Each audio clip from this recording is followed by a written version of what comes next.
1. My family. With 6 people in my family, it's not fun being the middle kid. Besides Mom and Dad, I have 2 older brothers and a pretty sister.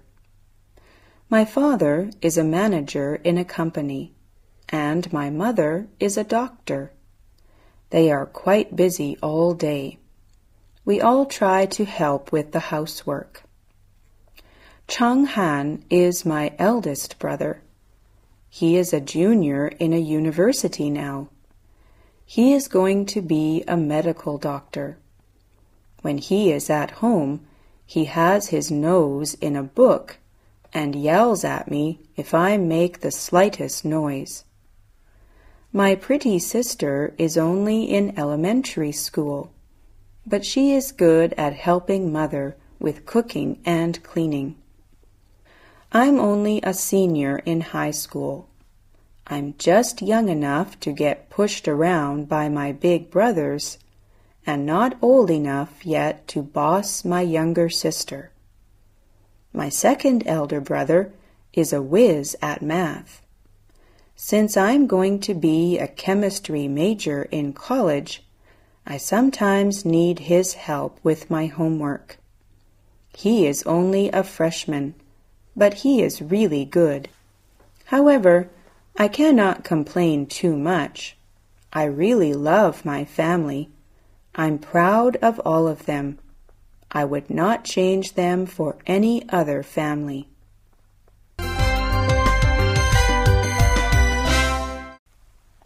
Two, the telephone. The telephone is the most common means of communication. It is the greatest carrier of messages. Many people use it almost every day. I can hardly imagine how we should get on if we didn't have telephones. There are some advantages of telephones. The first is speed, and the second is directness. If you want to get an immediate connection, it is obviously quicker to phone someone rather than to write a letter. If you want information, it is often possible to get it directly by phone. Another advantage is that the telephone can give you a personal feeling. If you want to speak or get in contact with a friend or a relative, you feel much closer to them when you are talking to them on the telephone.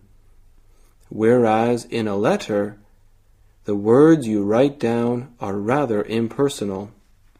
However, telephones have some disadvantages.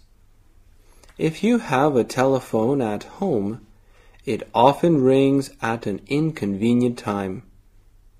For example, the telephone may ring when you are watching your favorite television program. Another disadvantage is that sometimes you might misunderstand what somebody is saying. If it is a matter of really important information, it is probably safer to have it in a letter rather than on telephone.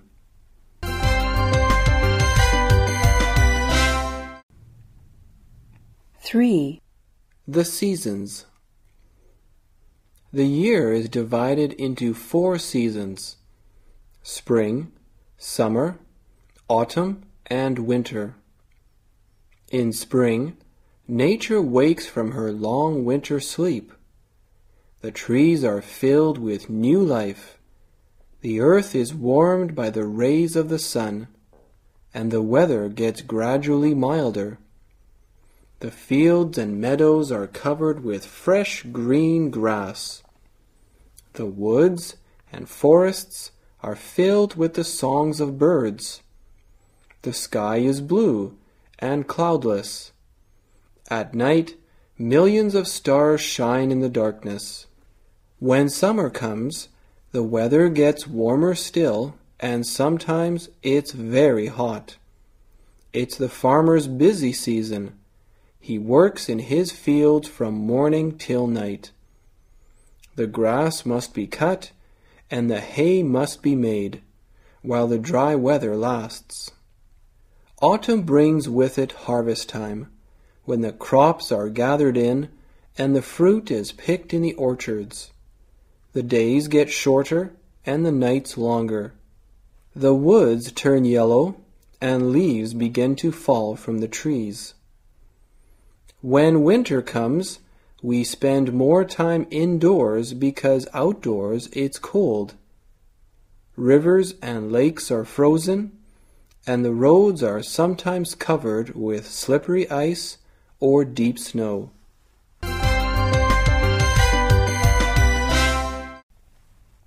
4. Television. Obviously, television has both advantages and disadvantages. In the first place, television is not only a convenient source of entertainment, but also a comparatively cheap one. With a TV set in the family, people don't have to pay for expensive seats at the theater, the cinema, or the opera. All they have to do is to push a button or turn a knob, and they can see plays, films, operas, and shows of every kind. Some people, however, think that this is where the danger lies. The television viewers need do nothing. He does not even have to use his legs if he has a remote control. He makes no choice and exercises no judgment. He is completely passive and has everything presented to him without any effort on his part. Television, it is often said, keeps one informed about current events and the latest developments in science and politics. The most distant countries and the strangest customs are brought right into one's sitting room. It could be argued that the radio performs this service as well, but on television, everything is much more vivid, much more real. Yet, here again, there is a danger. The television screen itself has a terrible, almost physical charm for us. We get so used to looking at the movements on it, so dependent on its pictures, that it begins to control our lives. People are often heard to say that their television sets have broken down and that they have suddenly found that they have far more time to do things and that they have actually begun to talk to each other again. It makes one think, doesn't it? There are many other arguments for and against television. We must realize that television in itself is neither good nor bad. It is the use to which it is put that determines its value to society. 5. Insurance. Life is full of dangers and surprises. Your house may burn down, and you may fall out of the window and break your neck. Mice may eat your floor so that you drop in the flat below. Anything may happen. You can never know. You cannot always prevent disasters, but you can insure against them. Most forms of insurance are voluntary. It is up to you whether you insure or not. But some forms are compulsory. That means you have to insure. For example, a driver must take out a third-party insurance policy. The three parties are you, yourself, your insurance company, and anybody else. For example, the man who had a crash with you. It doesn't cover fire, theft, or anything else. Its aim is only to protect road users from each other. If you want to insure against all the other terrible things that might happen to you or your car, you can take a comprehensive policy. Another form of compulsory insurance is national insurance. Everybody over 16 earning money on a regular basis must pay a sum each week to the state. These weekly contributions cover part of the cost of the National Health Service and the other social service benefits. Example: unemployment benefit, sickness benefit, old age pensions, and so on.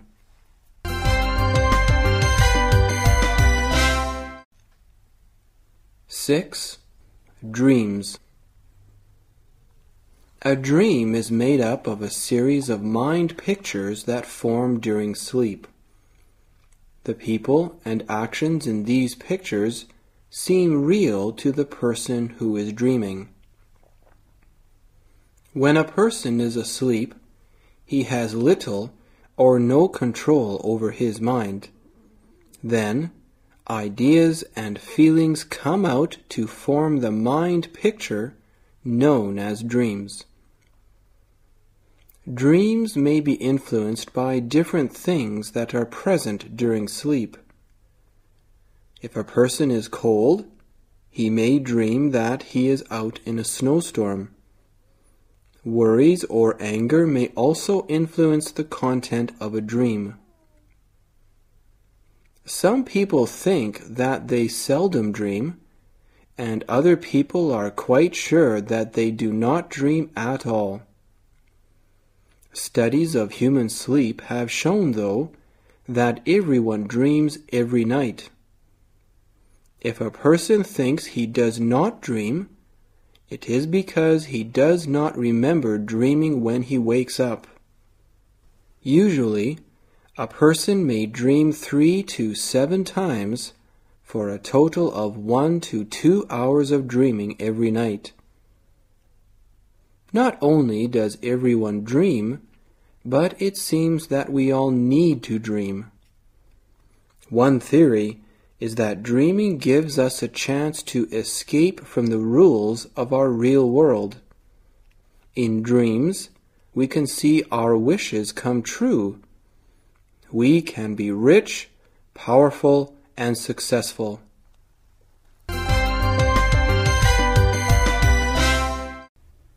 Seven, advantages of a job interview. Nowadays, when a person is hunting for a job, there will always be a job interview, through which the interviewee and the interviewer can know about each other. Therefore, I think that the job interview has many advantages. During the interview, the interviewer lets the interviewee know something about the job, such as the wage, the working conditions, and chances to get promotion. Then, the interviewee can decide whether the job is really suitable for him. Besides, the job interview is also a good chance for the interviewee, because he can impress the interviewer by showing both his ability and his confidence. He can tell the interviewer in person about his educational background or his working experience. Thus, the interviewer can figure out whether he is the right person for the job. In addition, the job interview will do good to both the interviewer and the interviewee. By means of interview, the interviewee can find a good job and the interviewer can find a suitable person, if both of them make the best of the job interview.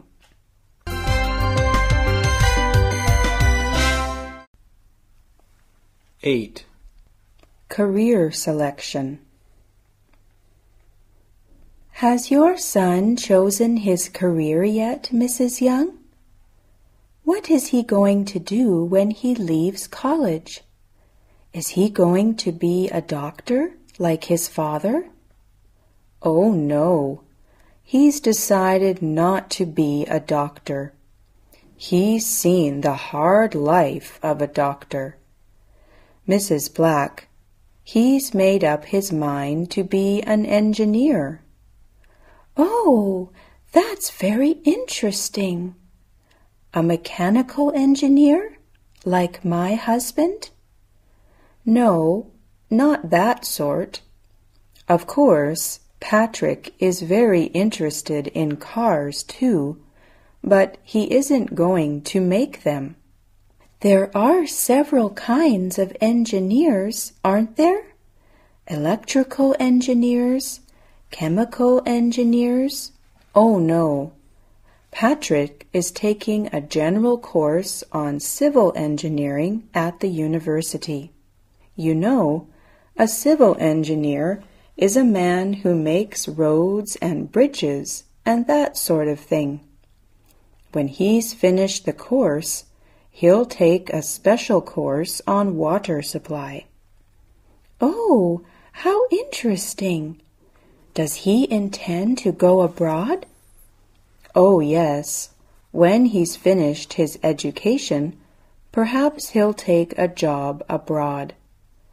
There are a lot of opportunities for water supply engineers, especially in underdeveloped countries.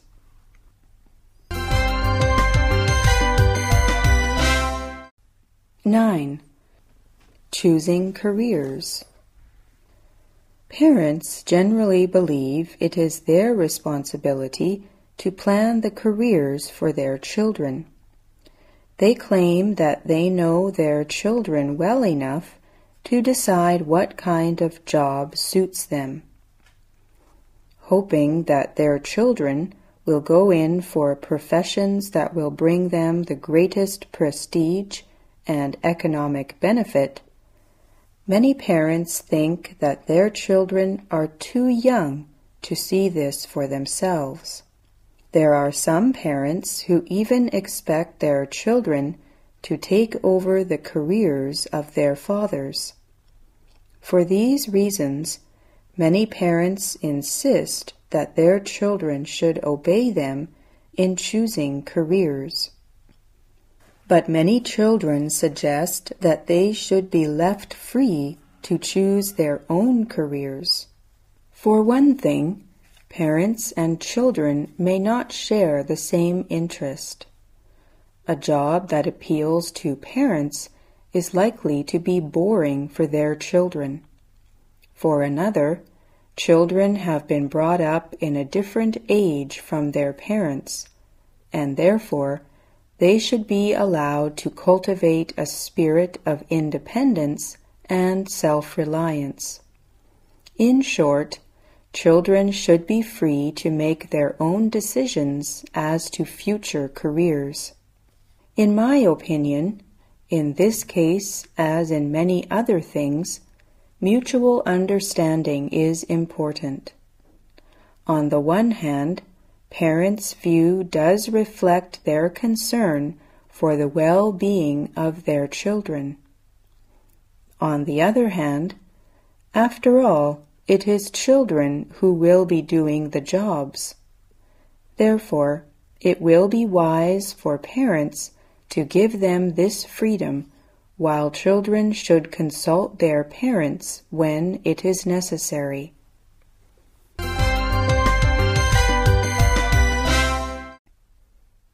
10. The successful interview. To be successful in a job interview, the applicant should show certain personal and professional qualities. Inasmuch as the first and often lasting impression of a person is decided by the clothes he wears, the job applicant should take care to appear well-groomed and modestly dressed, avoiding the extremes of too elaborate or too casual. Besides care for personal appearance, he should pay attention to his manner of speaking, which should be neither ostentatious nor familiar, but rather straightforward, accurate, and friendly. In addition, he should be prepared to talk knowledgeably about the requirements of the position for which he is applying in relation to his own professional experience and interests. And finally, the really impressive applicant must convey a sense of self-confidence and enthusiasm for work, factors which all interviewers value highly. The job seeker who displays these characteristics, with just a little luck, will certainly succeed in the typical personnel interview.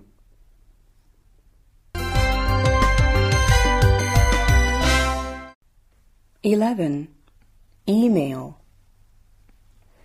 A common resource provided by the Internet is a worldwide system for sending and receiving electronic mail, known as email.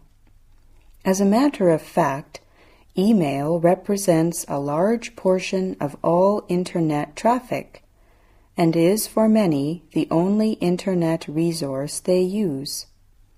One of the reasons for its popularity is perhaps that email is easy to handle. The process of sending email is similar to that of sending the regular mail. Suppose that you live in China and wish to send an email to a friend in America. After composing the letter on your computer, you must specify an email address that identifies your friend.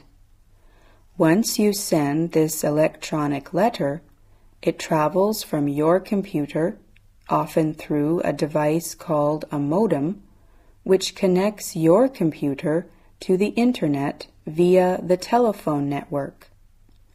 Off it goes, bound for various computers that act like local and national postal routing facilities. They have enough information to get the letter to a destination computer, where your friend can receive it. Unlike the regular mail, email often reaches its destination, even on other continents, in minutes or less, unless some part of the network is out of order. The ease of email makes it a popular form of communication.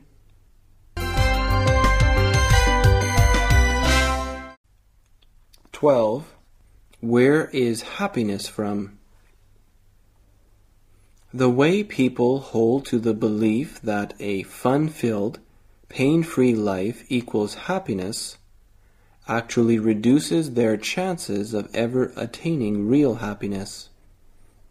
If fun and pleasure are equal to happiness, then pain must be equal to unhappiness. But, in fact, the opposite is true. More often than not, things that lead to happiness involve some pain. As a result, many people avoid the very attempts that are the source of true happiness.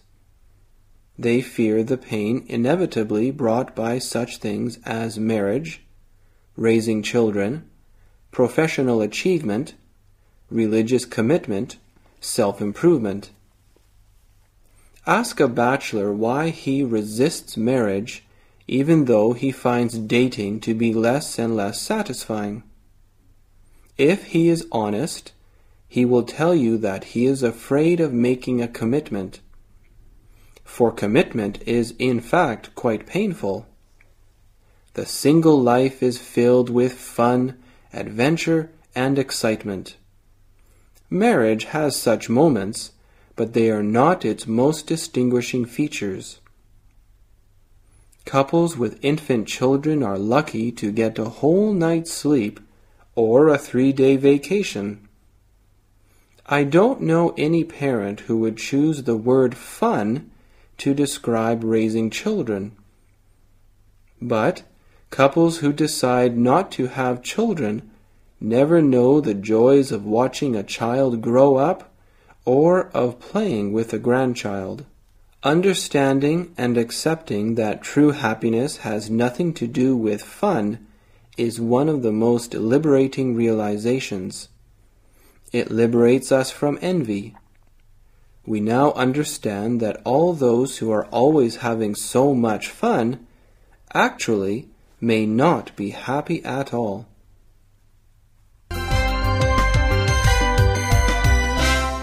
13.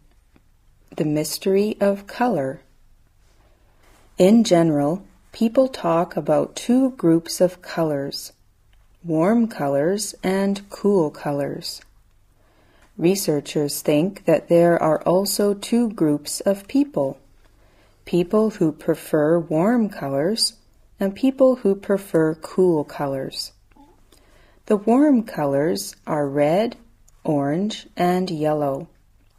Where there are warm colors and a lot of light, people usually want to be active. Sociable people, those who like to be with others, like red. The cool colors are green, blue, and violet. These colors, unlike warm colors, are relaxing. Where there are cool colors, people are usually quiet. People who like to spend time alone often prefer blue. Researchers do not know why people think some colors are warm and other colors are cool. Perhaps warm colors remind people of warm days, and the cool colors remind them of cool days. Because in the north the sun is low during winter, the sunlight appears quite blue. Because the sun is higher during summer, the hot summer sunlight appears yellow.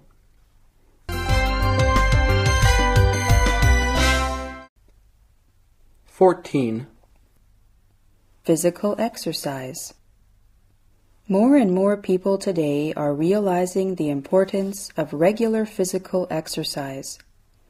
In the past, most people's work involved physical labor out in the fresh air of the fields.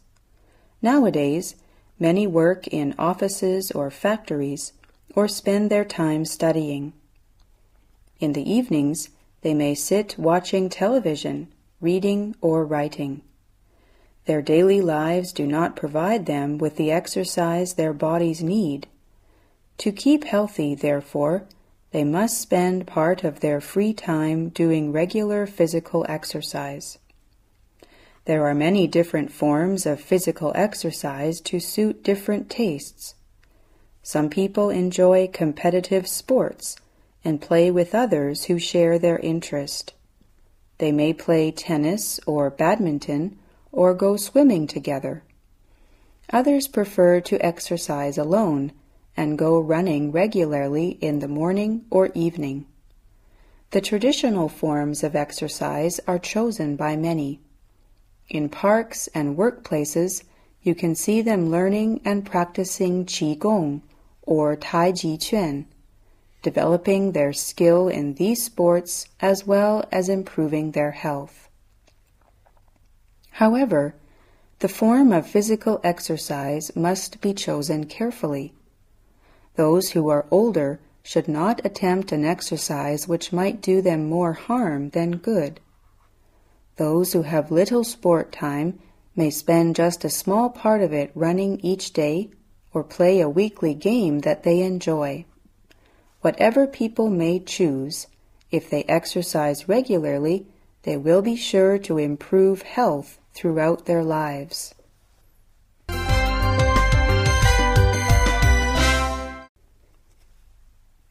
15. One-child family.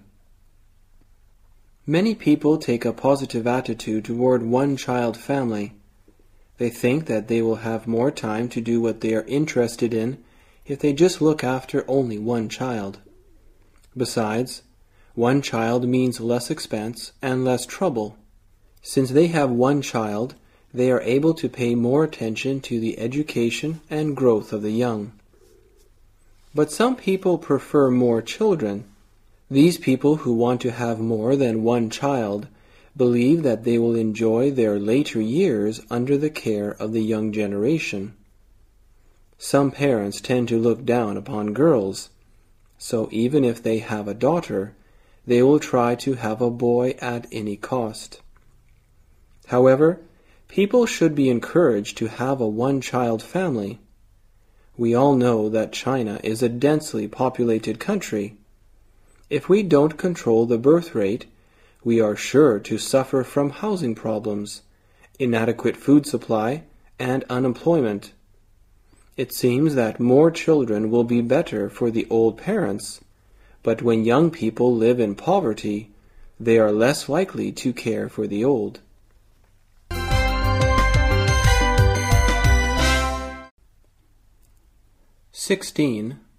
Noise pollution.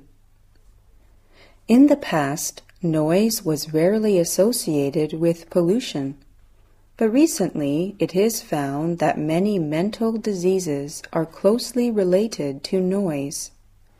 Therefore, it is also labeled as a kind of pollution nowadays. That there is too much noise afflicting our daily life is a manifest fact. Especially in big cities, it is almost a dream to enjoy a short period of noiseless, tranquil leisure time, except at dawn or in the depth of night. Whistling vehicles, bustling crowds of people, untiring loudspeakers of various stores, and lots of others produce nerve-wracking noise. Noise diverts our attention, disturbs our sleep, and destroys our ears. As a consequence, we are becoming more and more fidgety and upset because of the noise pollution. It is high time that serious consideration was given to noise pollution. Moreover, measures should be taken to protect people against noise and secure us a quiet environment. It is an arduous task, yet it can be accomplished if only we try not to be short-sighted and think twice before any hasty and irrational decisions are made.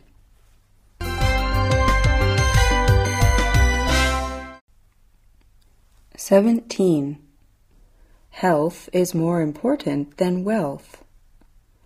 As the proverb says, no one knows the value of health until he loses it. In other words, nothing is more valuable than health. It is clear that health is the foundation of one's future success. If you become sick, it is nearly impossible to pursue your career effectively, much less make your dreams come true. On the other hand, if you are strong, you can go all out to overcome the obstacles that lie ahead of you. Health is the resource of our energy. What should we do to maintain our health? First, we should exercise every day to strengthen our muscles. Second, we might as well keep good hours. If we get up early, we can breathe fresh air and see the sunrise. This habit can do wonders for our outlook on life. Third, there is a proverb that says, "Prevention is better than cure." If you pay close attention to your health, you can avoid getting sick, or at least cure yourself of a disease while it is still in its beginning stage. In conclusion, health is more important than wealth. Those who are rich but poor in health are no more fortunate than those who are poor but healthy in body. If you want your wish to come true, health is the most important component of your success.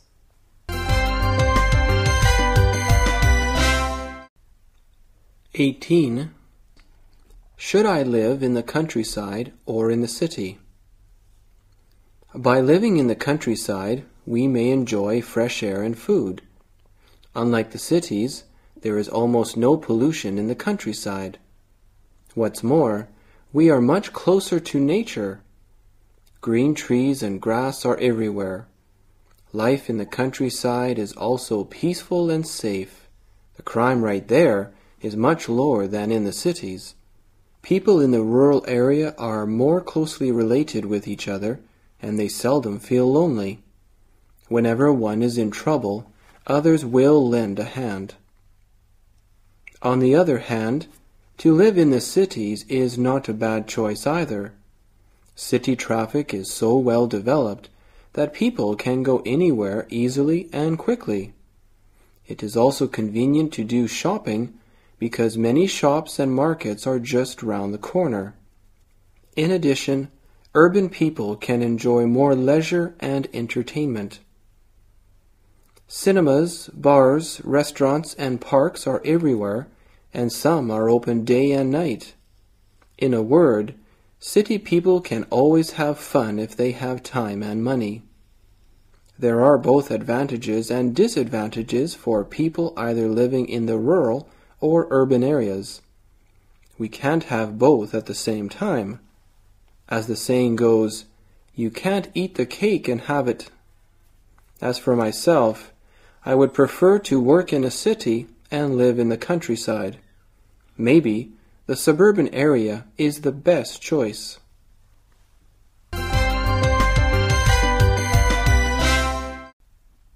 19. Having breakfast or not? Generations of Americans have been brought up to believe that a good breakfast is one of life's essentials. Eating breakfast at the start of the day, we have all been told and told again, is as necessary as putting gasoline in the family car before starting a trip. But for many people, the thought of food as the first thing in the morning is by no means a pleasure. So, despite all the efforts, they still take no breakfast. Between 1997 and 1983, the latest year for which figures are available, the number of people who didn't have breakfast increased by 33%, from 8.8 million to 11.7 million, according to the Chicago-based Market Research Corporation of America. For those who feel pain or guilt about not eating breakfast, however, there is some good news. Several studies in the last few years indicate that, for adults especially, there may be nothing wrong with omitting breakfast. Going without breakfast does not affect performance, said Arnold E. Bender, former professor of nutrition at Queen Elizabeth College in London. Nor does giving people breakfast improve performance. Scientific evidence linking breakfast to better health or better performance is surprisingly inadequate, and most of the recent work involves children, not adults. The literature, says one researcher, Dr. Ernesto Pollet, at the University of Texas, is poor.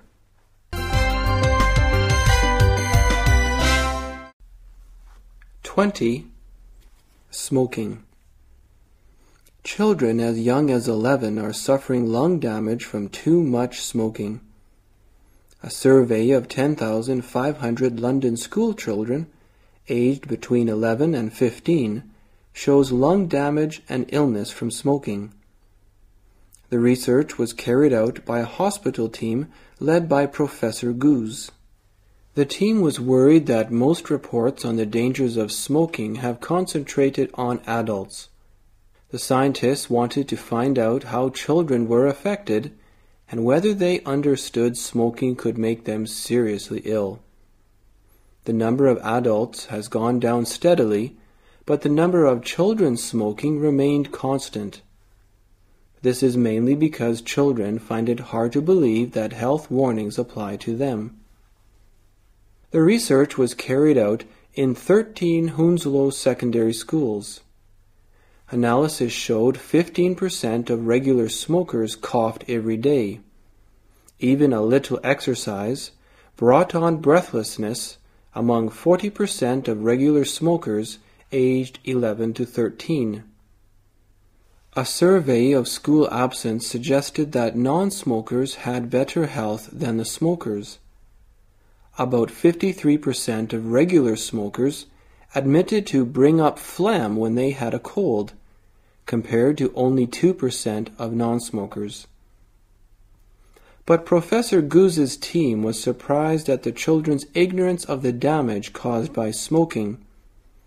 Both non-smokers and smokers knew cigarettes could cause cancer, but few know of the other health risks. Professor Guz said, "We believe that health education may be improved by making full use of knowledge concerning the breathing disorders in children who are regular smokers. This information must be presented early, even at primary school."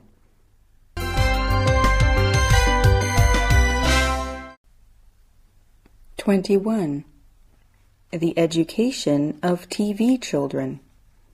Many children act in TV shows. They work several hours every day, so they cannot go to a regular school. How do they get an education?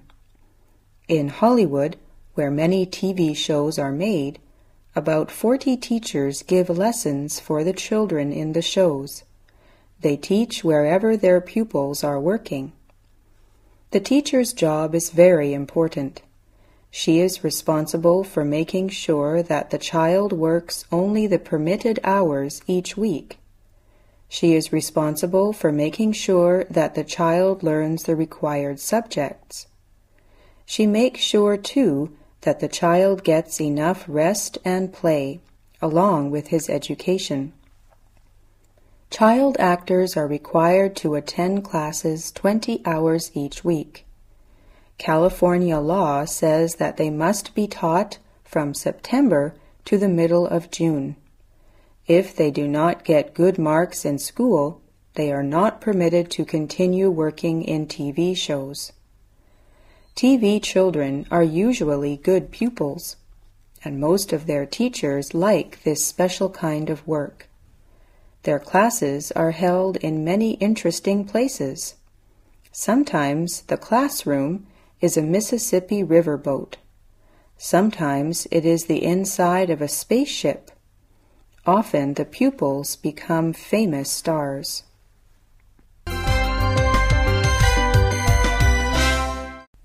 (22) Learning English. As we all know, English is the most widely used language in the world. It's important for us to study English well. But how? I like English as well as maths and physics. At the beginning of my English study, I spent a lot of time in memorizing the grammatical rules of English. I wasn't interested in listening or speaking. Many times, the marks I got in English tests were not as good as those in my maths test, so I decided to change my way of study. From then on, I have begun to pay attention to listening. In my spare time, I often listen to English tapes and watch some English programs on TV. I try my best to grasp the main idea. Reading is an important step in learning English well. I read textbooks and other reading materials. When I am free, I often read English magazines and newspapers. Although there are lots of new words, I often go through what I read without paying much attention to the new words or difficult sentences. In this way, I've improved my reading comprehension. How glad I am! The more I read, the more I understand. The more I understand, the more I read. Recently, I have also been trying to write. Though I often make mistakes, I am not discouraged. I'm determined to study English well. I'm sure I will know it well in the future.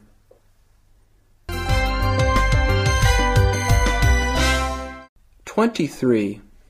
It's never too late for success.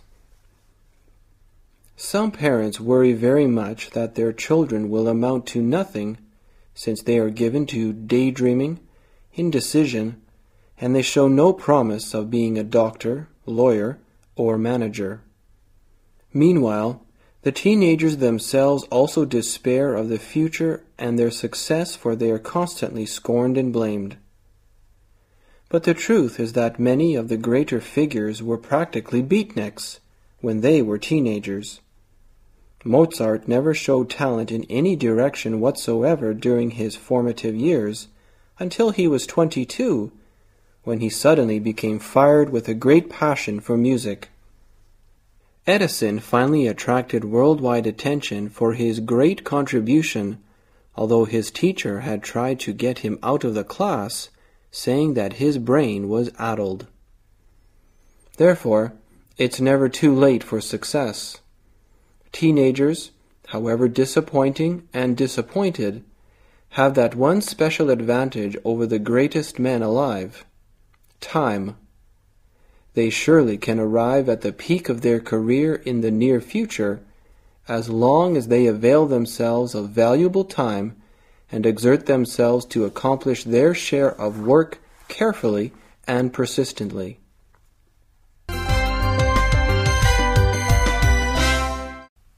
'24. The development of American cities. American cities are similar to other cities around the world. In every country, cities reflect the values of the culture. Cities contain the very best aspects of a society: opportunities for education, employment, and entertainment. They also contain the very worst parts of a society: violent crime, racial conflict, and poverty. American cities are changing, just as American society is changing. After World War II, city residents became wealthier, more prosperous. They had more children. They needed more space. They moved out of their apartments in the city to buy their own homes. They bought houses in the suburbs, areas near the city where people live. These are areas without many offices or factories. During the 1950s, the American dream was to have a house in the suburbs. Now things are changing. The children of the people who left the cities in 1950s are now adults. They, unlike their parents, want to live in the cities. Many young professionals, doctors, lawyers, and executives are moving back into the city. Many are single, others are married, but often without children. They prefer the city to the suburbs because their jobs are there. They are afraid of the fuel shortage, or they just enjoy the excitement and opportunities which the city offers. A new class is moving into the city, a wealthier, more mobile class. Only a few years ago, people thought that the older American cities were dying. Some city residents now see a bright new future. Others see only problems and conflicts. One thing is sure, many dying cities are alive again.